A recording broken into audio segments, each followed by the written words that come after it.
There we go. Okay, last week we started Psalm 104, Kuf Dalet Borchei Nafshi, which of course is what everybody calls it. And we only did the first 6 verses of the poem, but we spent a lot of time trying to introduce this poem, which I referred to as for me, an intimidating poem. It's got a lot in it, but the beginning of the poem is really like saying how we, in our essence, which the word here is nafshi, our essence, feel this obligation, feel this need, have this urge to praise Hashem, and that's very beautiful. And the poem, according to most of the Meforshim, and that's the way it is on the pages I put in front of you, is broken up into 7 parts, and the 7 parts represent the 7 days of the week. And the biggest problem when you look at the 7 sections it doesn't exactly follow what's going on in the first parak of Bereshit. And that's like a little confusing. Why did the poet, we're assuming it's David HaMelech, why did David HaMelech, change from the rubric of the 7 days as it appears in the first parak of Bereshit? And I didn't answer that question last week. And starting in Pasuk Zion, which is the 2nd day of the week. Now, if you remember, you go back again to Bereshit, and the 2nd day of the week is when HaKadosh Baruch Hu separates between dry land and water. Okay, and so oceans and continents, and here we can start to see how many of the commentaries reconcile the difference, and you'll see it in just a second. But let's start first in Pasuk Zion. Min garatcha yunusun, from your chastisement. Ga'ar means to yell at somebody. So HaKadosh Baruch Hu is like yelling at the water. Go away, get out of here. Okay, that's not the way it is, of course, in Bereshit. In Bereshit, HaKadosh Baruch Hu just says to the water. It's Vayomer, just says. But here it's Ga'ar, that HaKadosh Baruch Hu is chastising. God is yelling at the water. It's like HaKadosh Baruch Hu is like a parent or a teacher, telling the water what to do. And the water flees, the water runs away. We just started. There are sheets. There are sheets up here. Okay. Min kol ra'amcha yechafezun. From the sound of your ra'am, from the sound of your roar or your thunder, the waters rush away. Bechipazon, quickly. Okay, we know the word bechipazon. It's coming up for Pesach, right? Bechipazon is one of those terms that we use on Pesach. You're supposed to do things, quickly. To make sure things don't turn to chametz. But the water is rushing away because the HaKadosh Baruch Hu is warning it, stay away. This is, here's the boundary. You're on that side. And again, it's different. It's different from Bereshit, okay? Verse Chet, Yalu Harim, Yerdu Bikaot. So now that God has yelled at the water to leave the continents, the dry land, now the dry land starts to have some character. And the character, of course, is mountains and valleys and beautiful, and beautiful vistas. And we know who was the artist. I know Hashem is the correct answer, but what was God's medium for the artistry of the mountains and the valleys? Water. Last summer, before we came on Aliyah, my wife and I did a road trip, and we went to in 12 days, we drove 3,500 miles from New Jersey. We went to Colorado and went to Utah, and it was just amazing. And you saw all these national parks. It's just gorgeous, except for Mount Rushmore, which of course is human, right? Forget about Mount Rushmore. But the rest of it, it's just gorgeous. And again, the sculpture is mostly water. And so that's what's going on. God told the water to depart, but as it departed, it carved mountains and valleys or whatever. Okay? El makom ze yasadta lahem, to this place that you established for them. Tet, Gabul Samta, Baal Ya'avorum.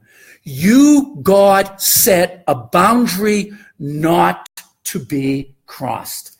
And here is the critical idea, according to many of the commentaries, that helps us understand what's going on in this poem, as opposed to the first chapter of Breshit. Most of the verbs, I apologize. I know I'm used to my classes in school. Whenever I talk about grammar, their eyes would glaze over, oh no, not dikduk.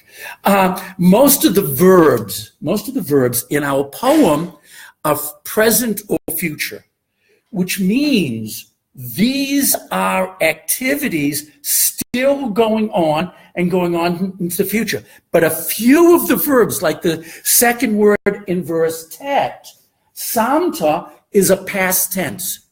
And that's the critical idea.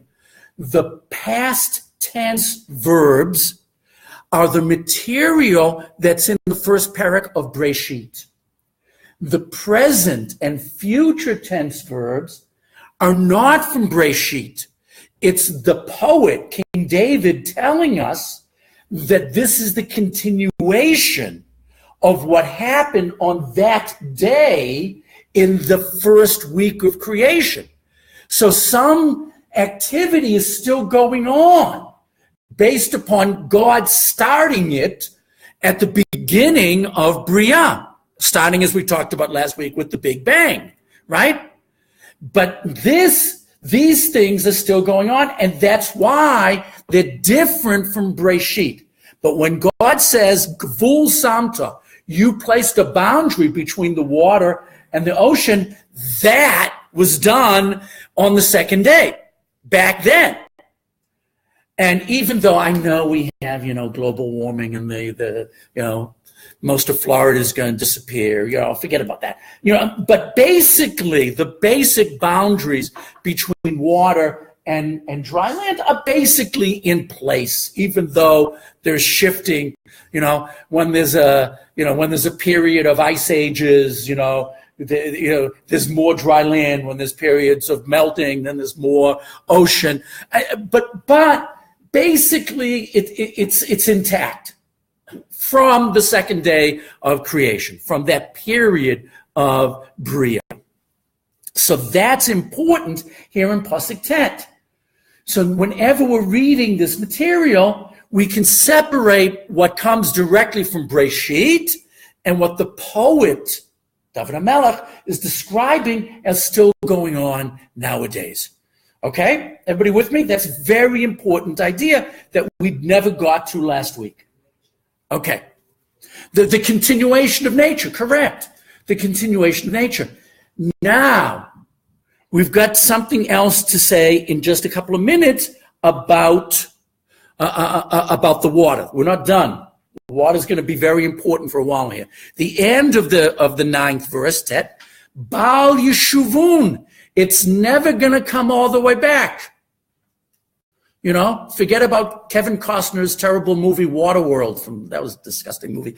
That's never going to happen, that the whole world would be, water covered. It's never going to happen. That's, there may be more water, less land, it may go back and forth, but there's always going to be dry land and ocean. That's what we're being told in Pasuk Tet. Hamishalech ma'anim benachalim. Right, it's never going to totally cover the land. Correct. Yes, yeah. I'm sorry, I didn't finish the verse. Right. That's the end of it. Okay, that's not going to happen. There's a certain amount of stability. I know we may, lose some coastal cities, I'm sorry for the president. We're going to lose Mar-a-Lago, but most of the dry land is dry land. What? I'm sorry. No. I said I'm sorry. I don't want anyone to lose their investments. Whether they're wealthy or not. I felt terrible last week that they had that terrible storm on Cape Cod. And I have a high school classmate that basically lost half of his property. They had snow. What they have? No, Cape Cod didn't get snow. They had this. It was like, but it was. He lost half of his property. It just is now in Cape Cod Bay, and you just feel bad for these people. Okay. But we're not done with the water. This is important. Hamishalech mayanim benachalim. There is, and we talked about this, we mentioned this quickly last week, there is groundwater, to home aquifer. Bein harim yalechem, but there's also water that goes amongst the mountains. So there's two kinds of water left behind on the dry land. There is static water, that's the aquifer that we can pump out from underground, and there's rainwater, and there's snow melt that still is flowing. So there is, again, two kinds of water. There is, what term should I use? There's sort of active water, right? Rain, snow, right? And there is passive water, active and passive water. And we're going to see these two realities are going to continue in nature. And so we're going to see the major gormim, the major factors in nature, like water's a big one, are going to be separated into passive factors and active factors. Okay? And we're going to see that. We're going to see that coming up with other realities. I hope we're going to get to that. Okay. Passive is the water that's in the tahom, the aquifer, that we can pump out, but basically it's just there. It doesn't affect very much under normal circumstances. It's just this deep, thousands of feet down layer of water underneath the ground. And it's a relatively stable factor in our continents, as opposed to snow and rain, which continue to shape our world, right? I don't know how many of you or any of you, if you've seen flash floods in the desert, and I saw one in Midbar Yehuda. It's near you. We really can't go anymore. This was in the 80s. I mean, it's scary. Thank God I was on the mountaintop. It's really scary. I mean, here's a desert, and the water, it's a wall of water that's going like 40 miles an hour. And the sad part is the flash flood that I saw, which was near Malay Amos in the Judean desert, went all the way down to Ein Gedi, and by Ein Gedi, an Arab kid was killed by this flash flood because he didn't get out of the Wadi, fast enough, and a terrible story. Mm-hmm. And that's happened. I mean, so we see that there's active water that continues to shape our world, and that's rain, and that's but the flash floods are like one of the most dramatic examples of it. Although so are avalanches. California got Mammoth ski place in California a weekend had a terrible avalanche. And so we see that there's active water, but there's also passive water, Okay, and that's what's being described here in our in our section, and we're finishing up day 2, Yud Aleph, 11, Yashku Kol Chayaso Sodoi, and God is watering, giving drink to all of the wild beasts of the field. In other words, this activity is a chesed on the part of HaKadosh Baruch Hu, that God is showing kindness to all of the creations, providing the needs. And this is a major factor in our poem. Our poem is talking very much, and we're moving more into that direction as we start to get into the animals in this section, and then the next section, how HaKadosh Baruch Hu is taking care of all the animals. And the first thing that God provides that the animals need is water. We'll see what's next very soon. But first is water. Yisperum pra'im tzma'am. God is providing for wild donkeys for their thirst. So the wild donkeys in the middle of the desert, what this means is there's no animal in the world that escapes the attention of Hashem, that God takes care of all living things. You know, that sometimes taking care of it means that it's good that they disappear. That's going to come up next week. We'll talk about death and extinction comes up next week. We'll get there. Okay, but this week, there's no animal so distant or isolated that HaKadosh Baruch Hu doesn't pay attention to. And that's very, very beautiful and very, very important to the poem. And we don't see that back in Breshit. This is David HaMelech adding this idea to the story of creation. That creation isn't just, wow, look what Hashem did. It's also HaKadosh Baruch Hu showing love and care for everything on earth. This is very powerful. Alehem, above this fray, right? Above all the action, right? Of Hashemayim Mishkon. The birds of the heaven, of the sky, is probably a better translation here. The birds of the sky dwell. Mibein afaim yitnu kol. And they sing. In other words, the birds get it and appreciate it. Now, I remember when I first moved to Efrat, and I was a new immigrant. I didn't know anything. Okay, I'm going back to 1983, and there were about 100 families in Efrat in those days. And we had a neighbor, a very nice fellow, who moved to us from a settlement in the Shomron, and he kept complaining about Efrat. So what are you complaining about? It's so beautiful. And only in the second year of Efrat did I figure out what he was complaining about. We didn't have any trees. And because we didn't have any trees, we didn't have any birds. And so the second spring, when trees had been put in and trees had been planted, some trees were put in already good size, and he started talking, he says, this is now a home. Because the birds were singing. The birds were singing. And it's like, yeah, that's true. That's how it works. You know that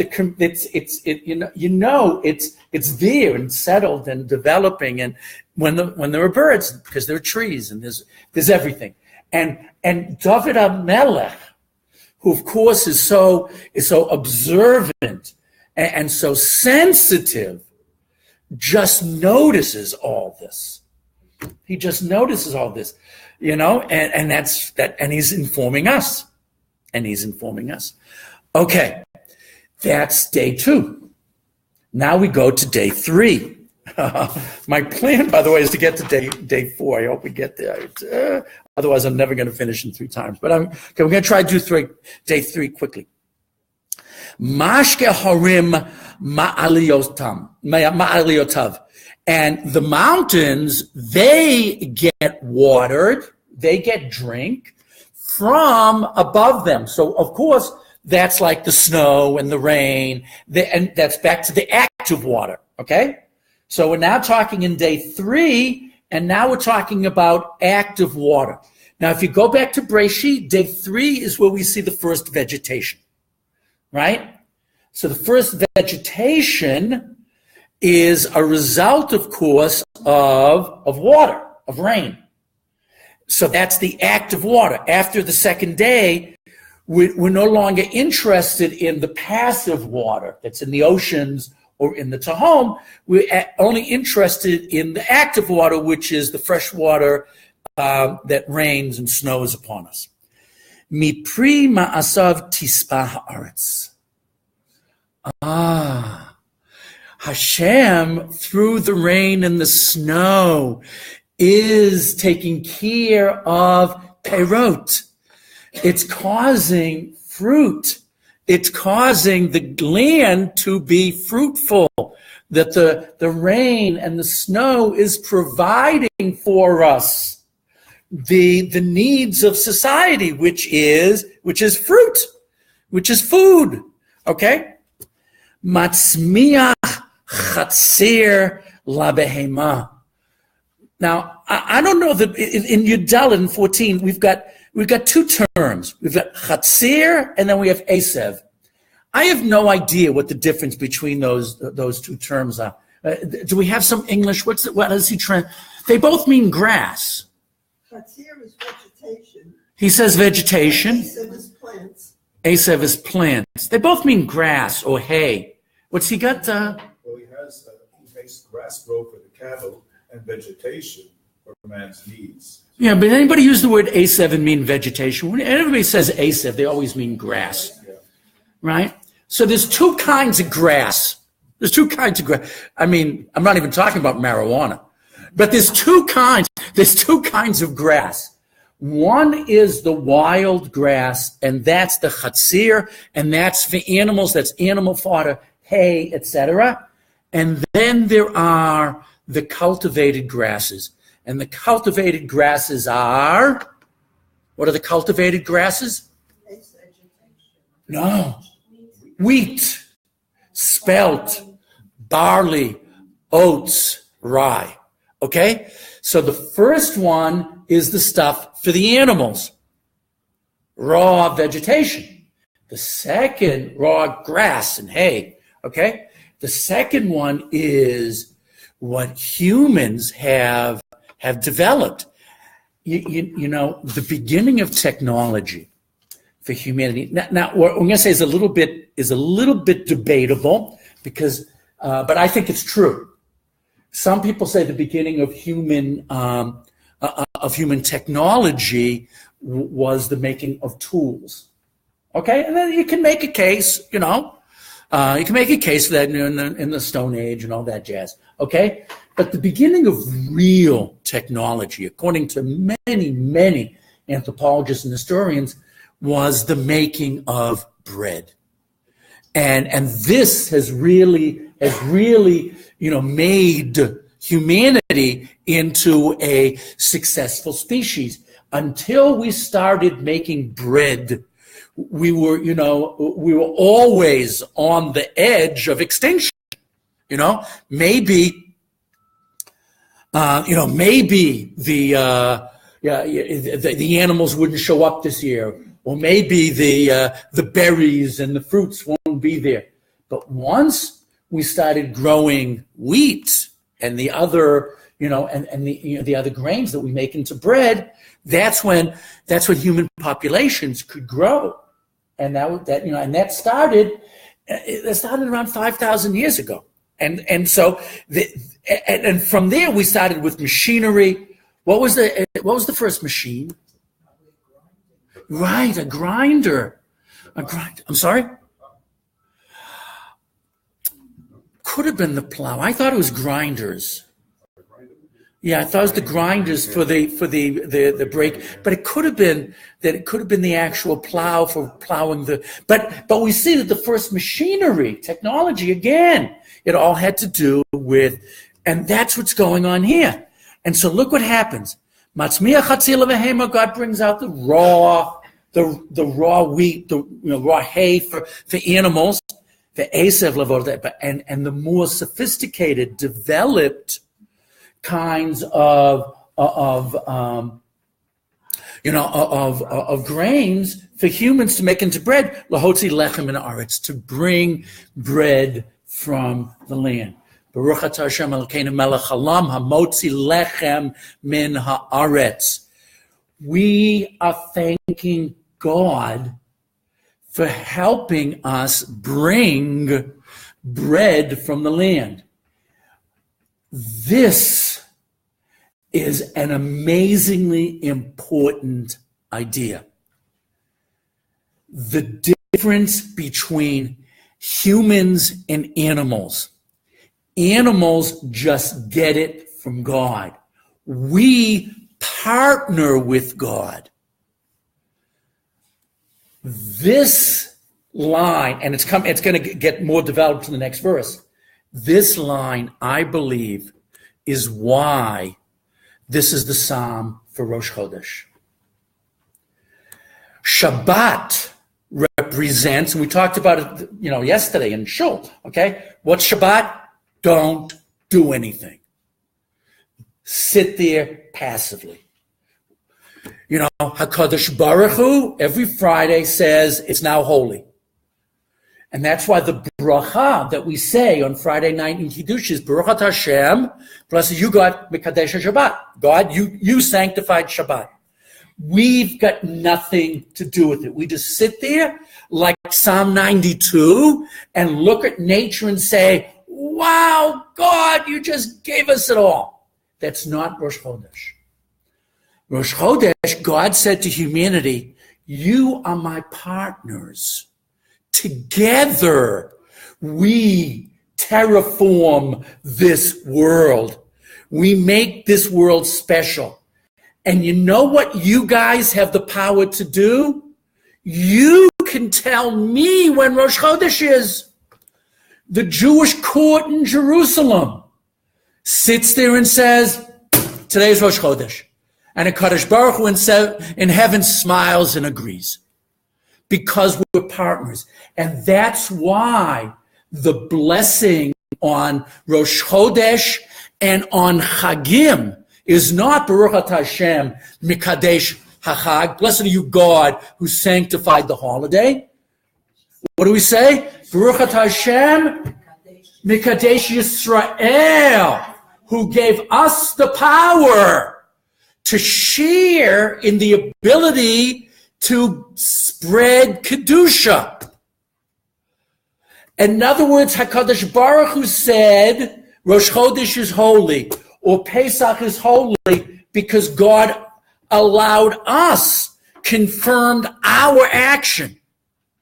So the blessing, Mekadesh Yisrael v'hazmanim, blesses Israel and the special times, is just like the blessing, Hamotzi Lechem min haaretz, which is, thank you, God, for making us partners.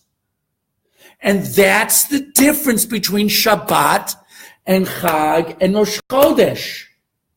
And that's why this is the poem for Rosh Chodesh. Because on Rosh Chodesh, we appreciate our ability to contribute to Olam Hazeh. And that's very special. And that concept gets further espoused in the next pasuk. Look at the next pasuk, which is V'yayin. Oh, wine. Well, how's wine work?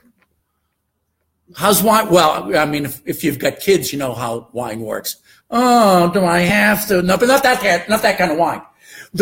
How does wine work?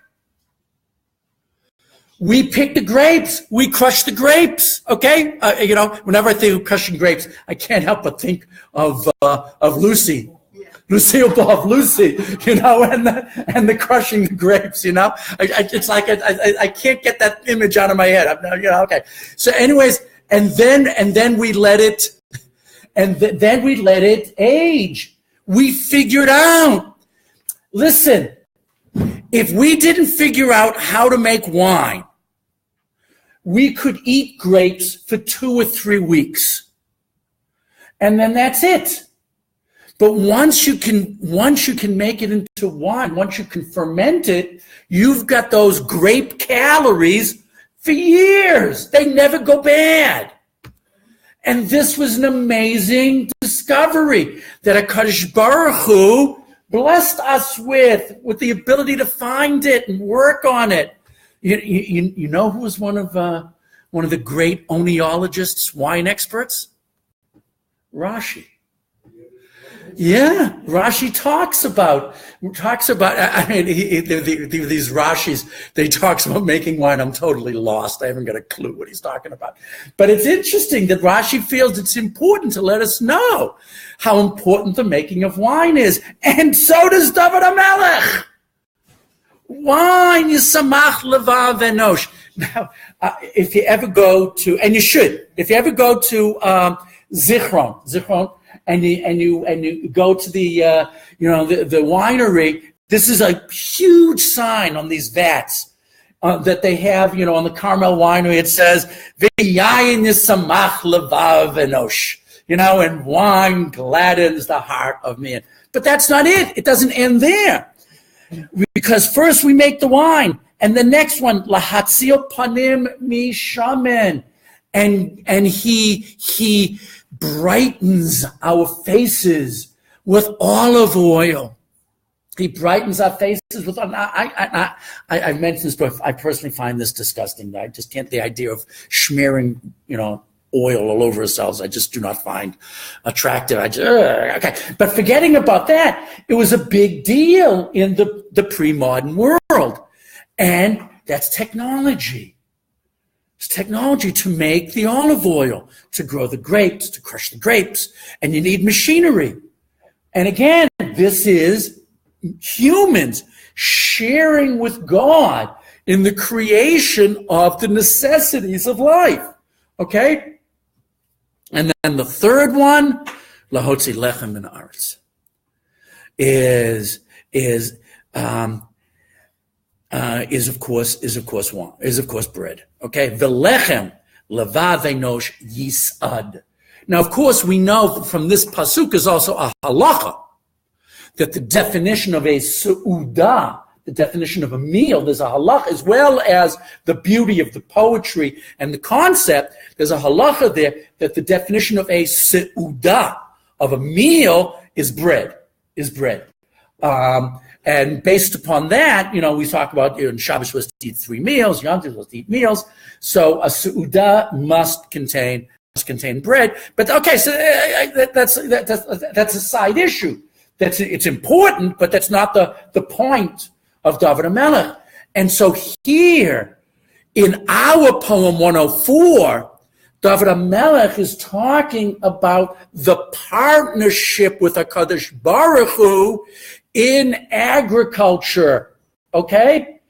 In the business of feeding mankind. Let's go back to poem 92 for a second. What's the only produce mentioned in Psalm 92? Anyone remember? You are in a second. Not the beginning of it. No, Mizmor Shel Yom HaShabbat. But it's at the end.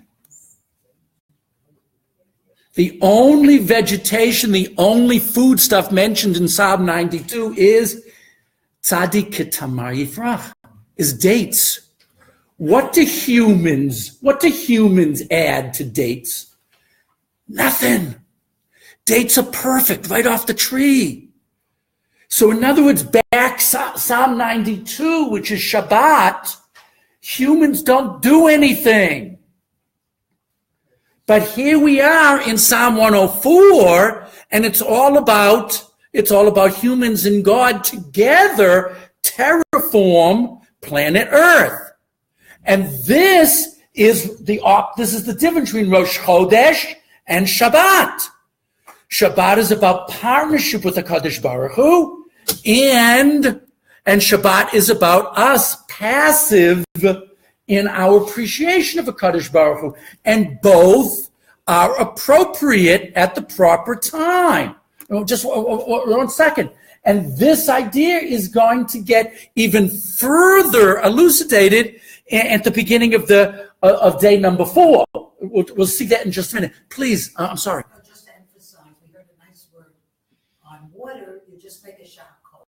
Right. A man cannot live without water. Sure. So how come there's not a special bracha like there is for bread? Just exactly what you're saying.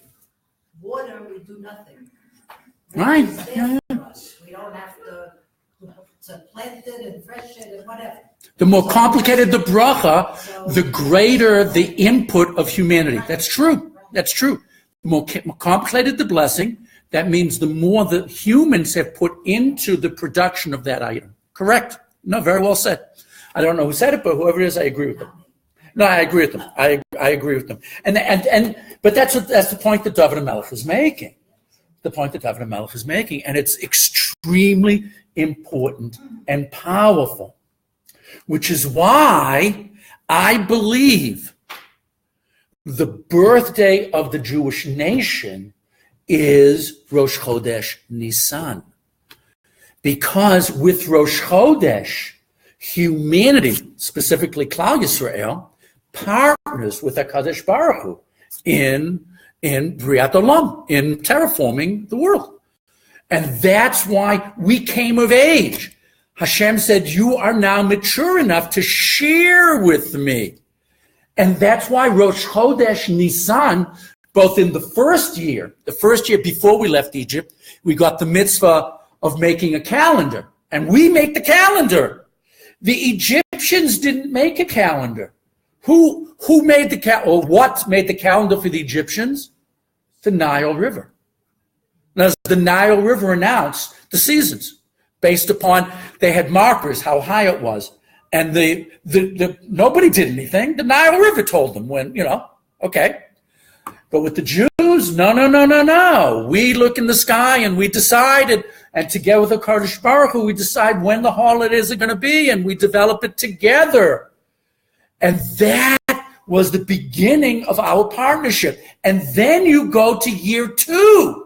What happens on Rosh Chodesh Nisan on year 2? Much more amazing than year 1. The Mishkan.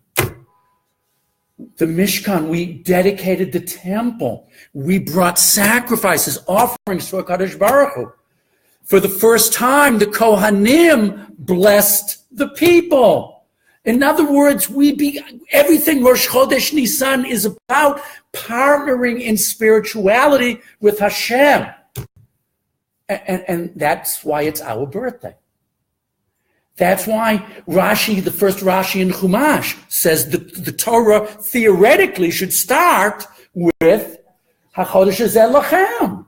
That's really the beginning of the Jewish nation, the beginning of the Torah, the beginning of the concept of us and HaKadosh Baruch Hu hand in hand, making the world a better place. It's very, very special coming up this Shabbat. Okay? It's too bad it's Shabbat. We can't put candles on the cake and blow them up.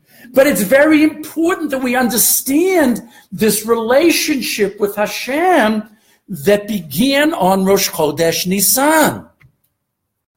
We stopped being passive observers, and we now had a role to play. Now, we know a lot of the Jews had trouble with that. A lot of the Jews weren't mature enough, and that comes all the problems in the desert and whatever. But the ones who got it, which was generally, Moshe Rabbeinu and Levi and the Kohanim, there were people that got it.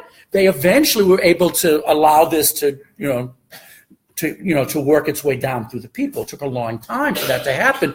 But this idea is very, very powerful. And it's David HaMelech who's teaching it to us right now, here in Psalm 104, which is why this is the Psalm for Rosh Chodesh, as opposed to 92, which makes sense that that's the Psalm for Shabbat, when we just sit there passively and enjoy. They're both nice, but they're very different experiences. One of the shames, one of the sad things about modern Jewish life is we don't celebrate Rosh Chodesh appropriately. Now, I know there are efforts, especially amongst women, Yes. Baruch Hashem, to do something about that. But if you go back in Tanakh, you see parties on Rosh Chodesh were a big thing. Shaul HaMelech has a big party. Shlomo HaMelech has a big party. On Rosh Chodesh, we see there were Rosh Chodesh parties. It gets mentioned in Sefer Yechezkel also. Rosh Chodesh parties were a big deal. I think historically, Rosh Chodesh parties stopped being a big deal very sadly in the 4th century, around the year 325 of the Common Era, when the Romans, Yamach Shemam, when the Romans closed down the Bet Din in Tiberia. The last Jewish great court, the Sanhedrin, was in Tiberias, Chamei Tiberia, okay? And when they closed the court, because the Roman Empire was turning into the Byzantine Christians, right? When they closed the court, the descendant of Hillel Hasheni, he had to set up a calendar that was in perpetuity. So the court was no longer proclaiming Rosh Chodesh, and we now had a set calendar, you know?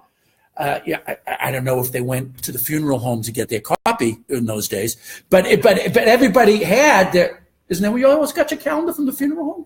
Goldman's Funeral Home always had the calendars.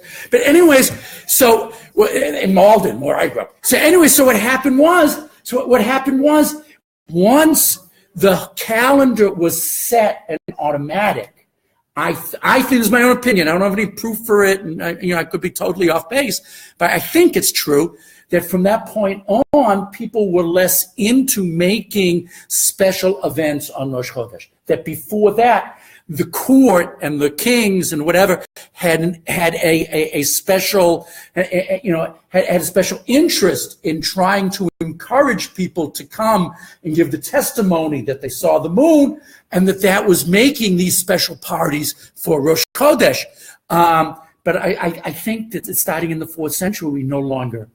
And I think from then on till today, Rosh Chodesh has lost some of its, some of its beauty and some of its fun. And we should do things about this, and that's why Baruch Hashem, especially here in Eretz Yisrael, but you see in America too, that women trying to do something, it's very important. It's very important that we not lose the significance of Rosh Chodesh. Okay, please, I'm sorry. In Israel, on Rosh Chodesh, so kids come to school dressed for Rosh Chodesh, at least in the... Yeah, in many schools, yes. And that's beautiful and important. Yeah. But it's a big thing. They also come out earlier, which for them is a big thing. See, I don't remember 2-day Rosh Chodesh being a problem. I'm talking about in Israel. When I sent my kids to school. Yeah, I have two white shirts. Oh, no, we only did the real Rosh Chodesh. We only did Aleph. We didn't do Lamed. I think in America, there were, what do you call it, when kids get together, like I can't think of the word. Missy by Rosh Chodesh. The schools are doing it great. No, I think even in America, I remember. Really? In America, I haven't seen it. In some places, they're good. No, I'm glad to hear this, but I got to be honest. I taught in modern Orthodox day schools for many, many years, and although I would try to do something in my classes on Rosh Chodesh, whether it meant a snack or it meant, a short film, to do something fun on Rosh Chodesh in my classes, the schools that I taught in never did anything. People wanted to get dressed up on Rosh Chodesh. I know. Good. No, great. And I think the more we do, the better it is. Oh, women. Yeah. No, women are, especially in the last generation, especially women have been working hard on trying to reestablish. And then, I agree. I haven't seen it so much in the schools in the States. But maybe it's because I was in, more liberal, more modern environments, maybe in. I'm sorry? We taught as women, we don't wash clothes on Thursday. Right. You don't do laundry on Rosh Chodesh. But whatever it is, different minhagim have been around for a while. It's important, and I hope it's a trend that we're going to push, and that's what's going on in our poem. That agenda is getting pushed, okay? And we'll see next week. There's another agenda. Okay, we have a little bit further. Yep.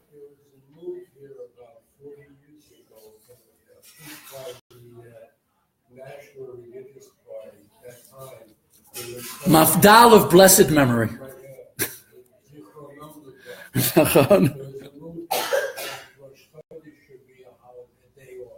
A day off. I don't remember that. Didn't get far. Yeah. But I want you to know. In the 80s and the 90s, I always voted Mafdal. And then the last few years I've been in the States, I haven't been voting. I always voted Mafdal, and it had nothing to do with their view on, war and peace. It had to do with that they were trying to push certain social agendas in Jewish education, and I was always in favor of people like Yosef Borg, Oliver Shalom, and Zvulun Hammer, Oliver Shalom, pushing educational agenda, and that was so beautiful and so important, and that's why I voted for Mafdal all those years. Oh, really? Good for you. No, it's because they had great lunches. Even better for you. Okay. So the end of this middle section, I just want to get into the next section. I'm running out of time. Okay. Tet Zayin, Yud Zayin, Yud Chet, which I'm not so interested in, goes back to the more natural. In other words, when we're talking about day 3 here, the beginning of the appearance of vegetation, okay, day 3, at the beginning and the end is the passive stuff having to do with the natural order of things.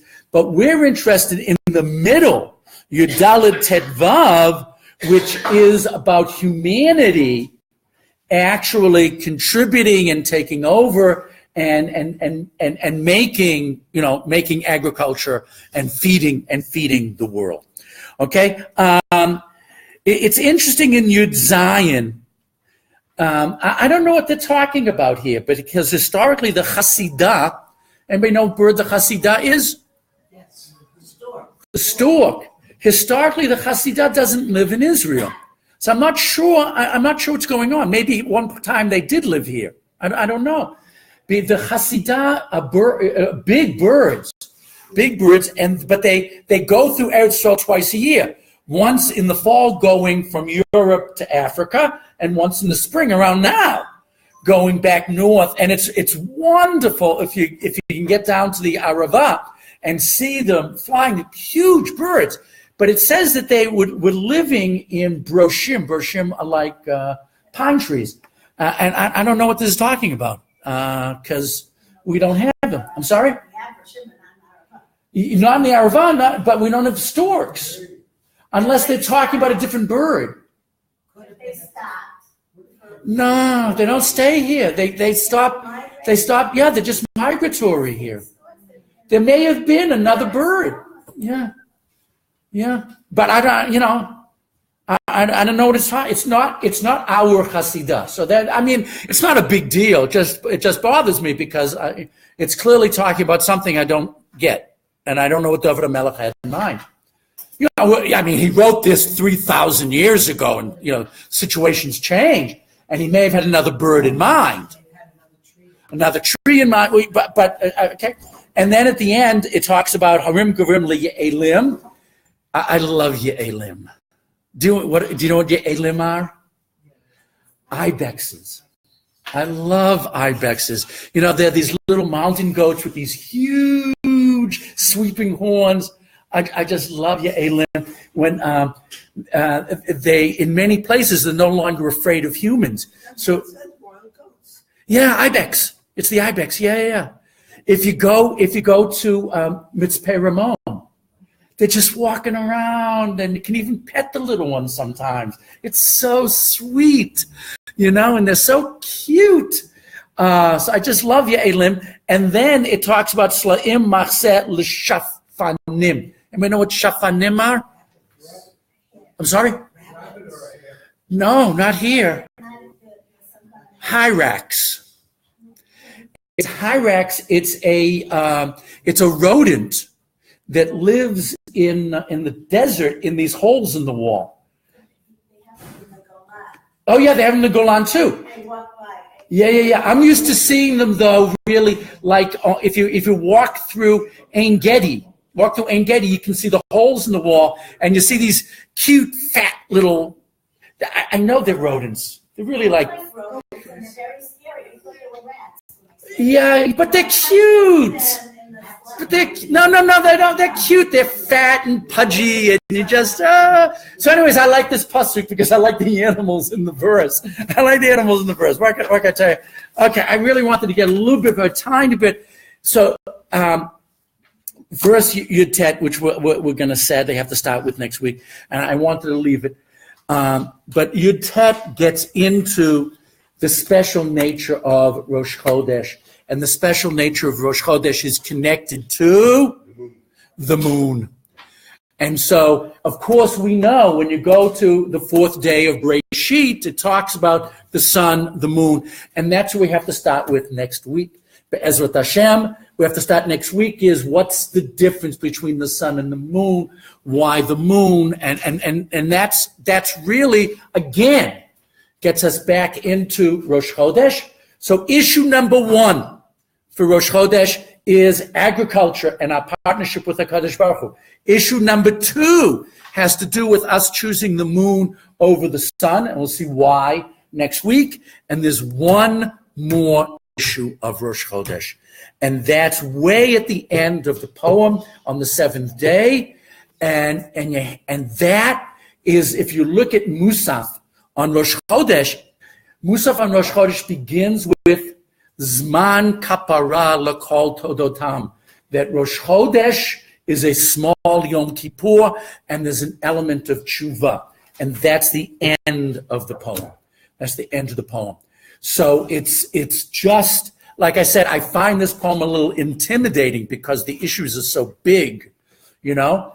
But it's just an amazing poem, and David HaMelech is teaching us the importance of Rosh Chodesh in ways that sadly, you know, we're not aware of in our lives today. And so, I don't know if we'll be able to finish it next week. We didn't get as far into it this week as I was hoping, but hopefully we'll at least get close. Can we go into the following a little? Oh, next week, yeah. If people, go to the fourth week. Well, let's see what's happening, because next week, since I'm not going to be down here, I'm going to be upstairs, but you may not come. You say you may go to the special program. Whatever. We'll do our best. So we'll be upstairs. If we're upstairs, we can go a little bit later because no one's coming in here at 10 o'clock. So anyways, great poem, guys.